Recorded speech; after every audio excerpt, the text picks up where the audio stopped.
Проекта НАБИС, Национална академична библиотечно-информационна система, възникна 2008-2009 година, стартира. Той беше одобрен от Фондация Америка за България и това и досега е един от най-престижните и големи проекти на тази фондация.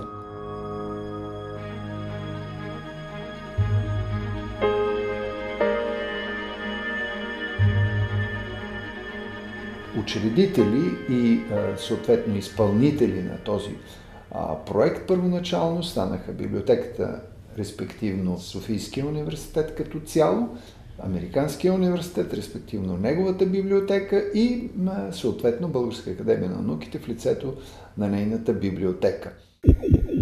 Стартирането и реализирането на проекта НАБИС наистина беше едно предизвикателство за библиотечната общност в България. Първо, защото за първи път се случи реално обединение между български библиотеки, които работят заедно с една обща цел и посока за реализирането на своден академичен каталог. Второ, защото нормално днес в съвременните условия всички големи световни научни библиотеки, практиката е те да се обединяват и да реализират общи цели и задачи с цел предоставяне на повече информация на техните потребители и предоставяне на обединени ресурси на академичната общност.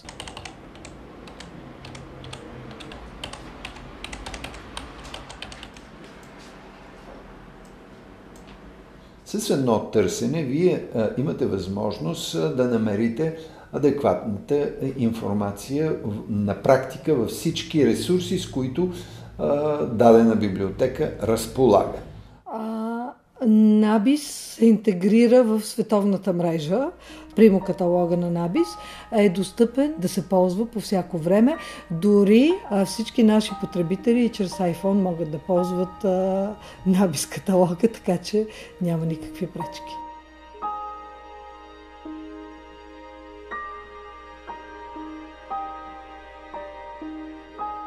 Какво имаме към момента в рамките на нашия проект Национална академична библиотечна информационна система НАБИС? Имаме 29 вече асоциирани члена, извън, както споменах, библиотеките, институциите, съучредители. Имаме данни за средномесечно търсене в нашия портал, някъде между 25 и 30 хиляди търсения месечно.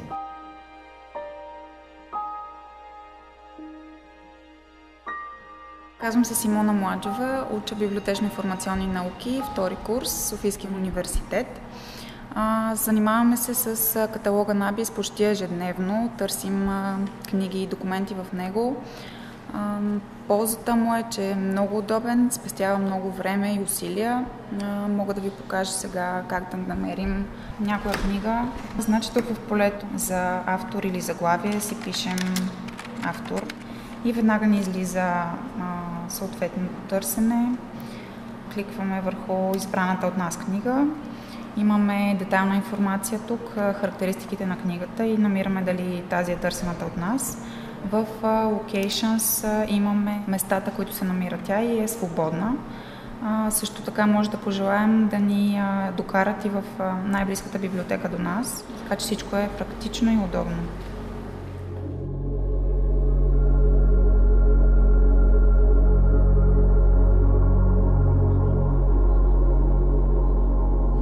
Какво представлява една дигитална библиотека? Хората мислят, че това е сканирането. Не, усилията, даже чисто финансово, ресурсно за сканирането са по-малко от 10% от това, което трябва да се вложи. На практика интелектуалният труд, т.е. извличането на метаданни, описанието си, индексирането на изображенията, било то книги, било то манускрипти, било то музейни експонати, е по-големия труд. Дигитализацията е доста труден процес. Скъп, трудоемък, изисква време, изисква много усилия. Разбира се, не всичко е нужно и да бъде и дигитализирано. Трябва да се намери баланса между това, което е нужно, това, което е важно, това, което трябва да бъде предоставено и за да не се хвърлят излишни усилия и другото, което трябва да бъде съхранено. Част от нашата платформа е два модула Digital и Rosetta, които са по същество също най-съвременното средство, което библиотечно-информационните системи могат да предложат за генериране, организация, съхранение дългосрочно на дигитални колекции. Това е много важен проблем, който тепърва се осъзнава от и библиотечните, и музейните институции. И веднъж съхранен вашия, така да скажем, материал, вашата колекция в някакъв тип формати, тя много скоро може да бъде ненамираема и неизползваема. Съответно, ако няма възможност вътре за автоматическо трансформиране към нов тип формати. Съвременните софтуерни платформи, които се грижат за дигиталните колекции и библиотеки в огромен мащаб, неминуемо трябва да имат и този модул.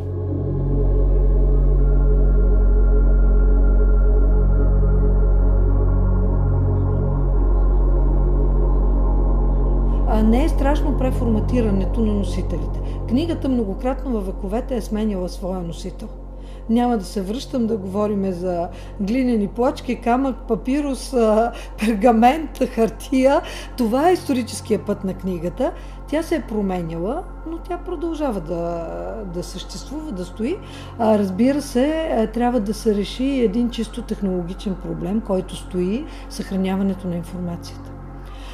Дори най-лошата хартия, вестникарския тип хартия, има живот 300 години, ако не мине през огън и вода. Съвременните технологии за сега, основният проблем, предизвикателството е да намерим начин да ги съхраниме, за да ги предоставим на бъдещите поколения, за да могат и те да ги ползват.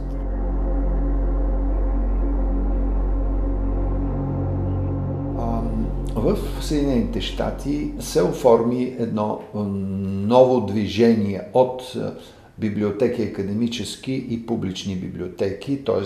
NGO-та, на практика некомерциални организации.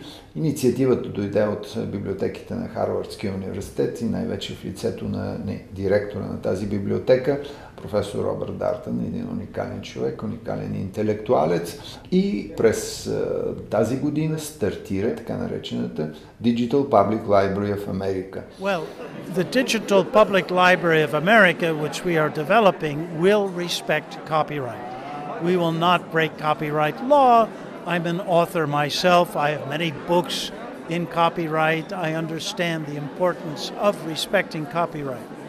However, while respecting it, we want to make the books available to readers. How can we do that? We want, first of all, voluntary agreements with authors and publishers. We will create something called the Authors Alliance, so that authors will give the use of their copyrights to the DPLA free of charge. And I think that's to their advantage, because once a book has stopped selling, what does the author want? Readers.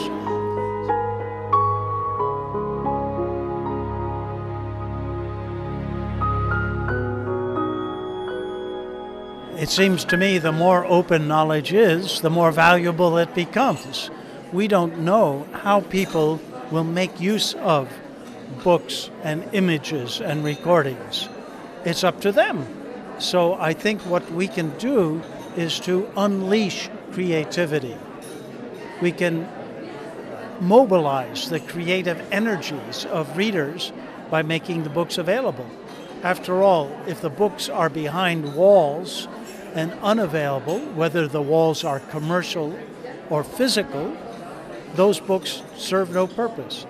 So I think that we are on the edge of a new wave of creativity that will be made possible by the democratization of access to knowledge.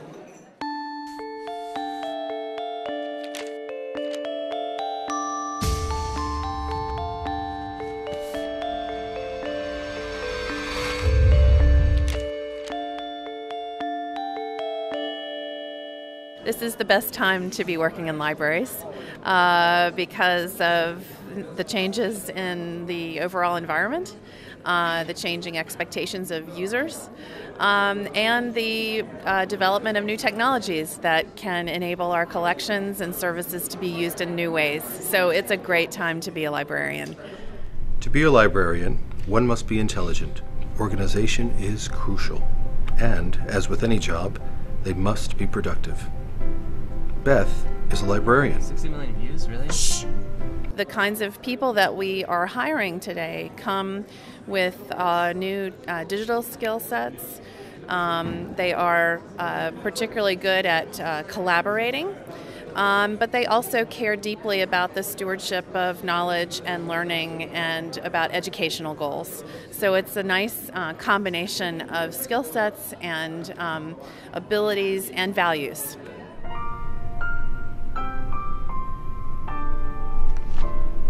I'm being let go? Ms. Richards, try to understand.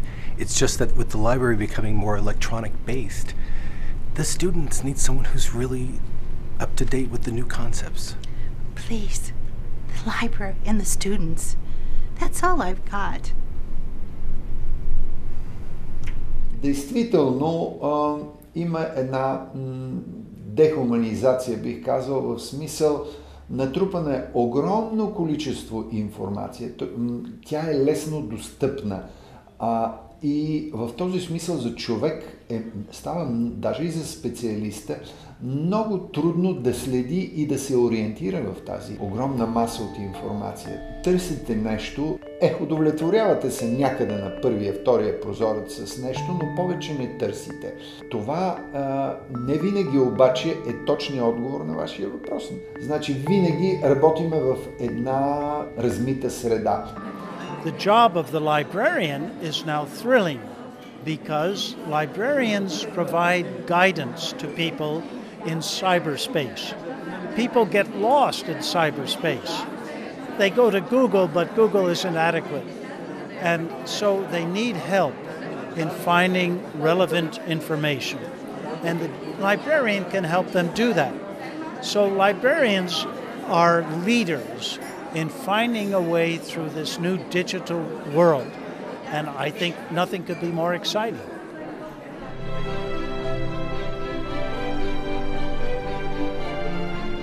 The request for Beth's termination was withdrawn. It turns out that Beth does have a story, and an inspiring one at that. Thank you all very much. В рамките на нашия проект ресурса, който сме осигурили, дава възможност на всяка една академична библиотека, т.е. университетска библиотека, ако тя ползва за момента някакъв домашен софтуер, който няма перспективи за развитие, практически безплатно, само с малко усилие повече, да мине на това, което ние предлагаме, това е Алеф и всички останали елементи. Да се надяваме, че от този уникален шанс, който чрез нашия проект, разбира се, чрез Фондация Америка за България се предоставя на българските университетски библиотеки, ще се възползват повече университети. Като член на управителния съвет мога да ви кажа, че това, което дискутирахме с колегите, програмираме едно бъдещо разширяване на НАБИС на регионално равнище.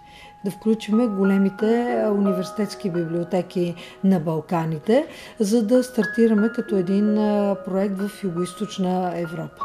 Вече сме подписали контракт за включване на библиотеката на Косово.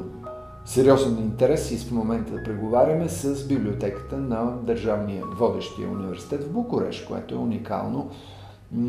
Също така Сърбия и особено Хърватска проявиха интерес. Тоест, ако това нещо, аз силно се надявам, успеем да го реализираме в близките 1-2 години, нашия портал ще добие нещо като Balkan Studies Search, възможност, което вече ще бъде от по-сериозен интерес и за международната академична публика. The new technologies that are available provide us with the tools to solve problems, question, and create real opportunities for learning. The digital library serves as an environment to bring together collections, services and people in support of the full life cycle of creation, dissemination, use, and preservation of data, information, and knowledge. In November 2011, we listened to presentations about the potential of a Digital Public Library of America project. Today, the Digital Public Library of America is a reality. I think we actually face a moment of enormous possibilities, that we can be at least guardedly optimistic about the future if only we can get that future right. На нашия форум беше президента на фирма Exlibris и той посочи вектора на развитието. Фирмата винаги са били и визионери. Те са били на предния фронт. Не е неочаквано, че това е така наречения iClouding. Тоест, отпада въпроса за сърверите.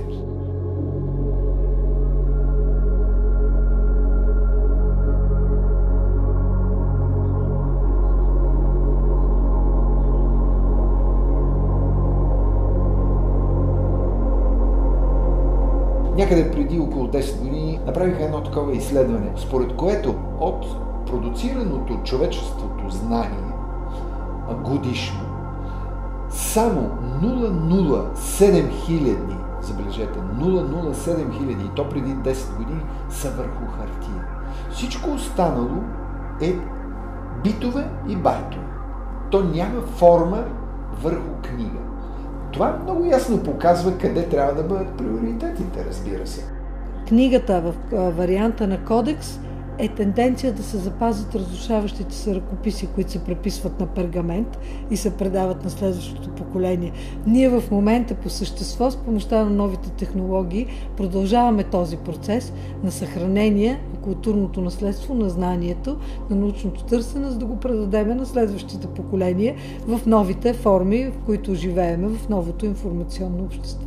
Знанието го трупаме, индексираме го, но в новите информационни системи ние всъщност пренасяме проблема в по-концентриран вид. Информационната система е решение за по-съвременна обработка и достъп до информацията, но не и за това как да търсим вътре знанието и то да намираме адекватното знание. Това е пак за сега с човека и неговата намеса. Тоест, имаме нужда съвсем скоро време тези стари пластове от знания да бъдат реиндексирани, за да бъдат обогатени с нова метаинформация, за да бъдат търсими съобразно днешните усещания и схващания за науката. Well, people often talk about information overload. And you could say that if we make available through the Digital Public Library of America millions and millions of books, this will make life more difficult because there will be more information overload. I think the very concept of information overload is exaggerated. We all deal with a vast amount of information every day. What we need is guidance. And that can be done by search engines of a non-commercial kind. So by opening up knowledge and democratizing access to knowledge, we can really improve the lives of ordinary people. So, what is knowledge? Again, knowledge takes so many different forms. And I don't think anyone in a library or a government should dictate what correct knowledge is. Let's let the readers and users of books decide what their knowledge is. It's up to them.